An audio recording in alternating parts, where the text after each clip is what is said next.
एक गरीब किसान की कहानी पार्ट 2। देखिए, उसे बहुत पसीना हो रहा था, फिर भी वो खेत में हल चला रहा था। उस दौरान खेत में जुताई करते वक्त हल के नीचे से एक लकड़ी का बक्सा निकला। उस किसान ने धीरे से बक्से को निकाला। वह कुछ समझ नहीं पाया कि इस बक्से में क्या है। केवल उसने बक्से को उठाकर खेत के बाहर मेड़ पर रखा दिया। उसने देखा कि यह बक्सा खाली है, तो उसने अपनी दोपहर की रोटियां उसमें रख दी और वापस अपना काम करने लगा।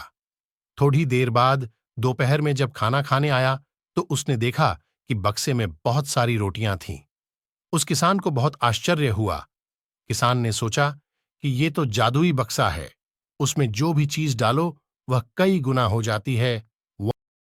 जो भी वस्तु उस बक्से में डाल रहे थे, वह कई गुना हो रही थी।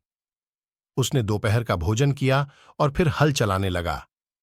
जब शाम को घर आया, तो बक्से को अपने साथ ले आया। आज वह किसान बहुत खुश था, क्योंकि उसे लग रहा था कि शायद अब उसकी गरीबी दूर हो सकती है। वह गरीब किसान एक धैर्य वाला व्यक्ति था। कभी भी उस बक्से से जरूरत से ज्यादा सामान नहीं लेता था।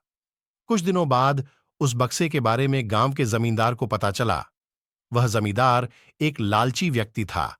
उसने सोचा, मेरे जमींदारे में किसी भी जादुई वस्तु पर तो मेरा अधिकार हो। जमींदार के कहने पर उसके आदमी उस किसान को पढ़कर ले आए।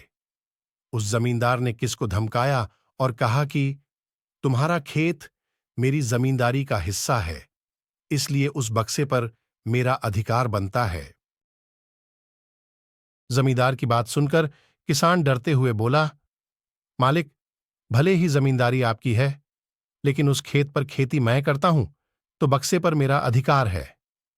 जमींदार समझने लगा कि यह किसान ऐसे नहीं मानेगा। उसने किसान को धमकाया और उसके घर से बक्सा छीन लिया। किसान बेचारा रोता रह गया। बक्सा लेकर जमींदार खुश हो गया।